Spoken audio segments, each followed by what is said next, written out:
This is the War Brief Daily for March 28, 2026, covering the Russia-Ukraine theater. Tonight we are tracking 4 confirmed developments. Ukraine's long-range drones struck port infrastructure and a chemical factory in Leningrad Oblast, extending Kyiv's deep strike campaign toward the Baltic corridor. Ukrainian Special Operations Forces hit a Russian naval drone operator base in Sevastopol, Crimea. Russian forces struck across Kharkiv, Poltava, and Chernihiv Oblasts with guided bombs and Shahed drones, cutting gas to thousands. And in a signal worth watching closely, Putin convened Russia's top business elite and asked them to fund the war. First, Ukraine's deep strikes. Overnight on March 27th, Ukrainian long-range attack drones struck port facilities and a chemical factory in Leningrad Oblast. Russian Regional Governor Drozdenko confirmed the attack. Multiple OSINT channels geolocated impact sites near port infrastructure in the area. Separately, in Kaluga Oblast, deeper inside Russian territory, Governor Filimonov confirmed additional drone strikes, corroborated by TASS. This is confirmed. What it means operationally, Ukraine has now sustained a continuous long-range campaign against Russian oil and port logistics along the Baltic corridor. Cumulative strikes have affected an estimated 40% of Russia's oil export capacity, per Reuters analysis cited by ISW. Second, Sevastopol.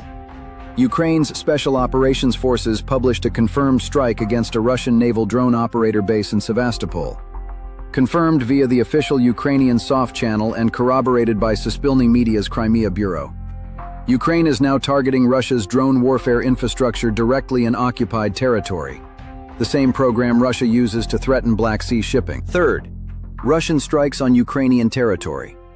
In Kharkiv Oblast, a Russian KAB-guided aerial bomb struck a village, damaging 21 residential buildings and wounding 3 people, confirmed by Governor Sinegyubov. The town of Balaklia was hit by Shahed drones for the second time within 24 hours. In Poltava Oblast, a Russian strike on an industrial facility knocked out gas supply to more than 5,000 subscribers, confirmed by Naftogaz Ukraine. In Chernihiv Oblast, a railway worker was wounded in a separate drone attack. On the front lines, Ukraine's Kartia Brigade confirmed Russian forces have not advanced toward Kharkiv by a single meter in 2 years. Also confirmed, Ukraine is now deploying robotic ground systems in tactical ambush positions on the Oleksandrivsky direction. A doctrinal development worth noting. Fourth, Putin's war economy signal. Putin met with Russia's top businessmen and requested voluntary financial contributions to support the war effort. Kremlin spokesman Peskov clarified there was no formal demand, but that Putin welcomed the idea. First reported by The Bell, subsequently confirmed by the Financial Times. This is confirmed, with the caveat that the exact scope remains unclear. What it tells us.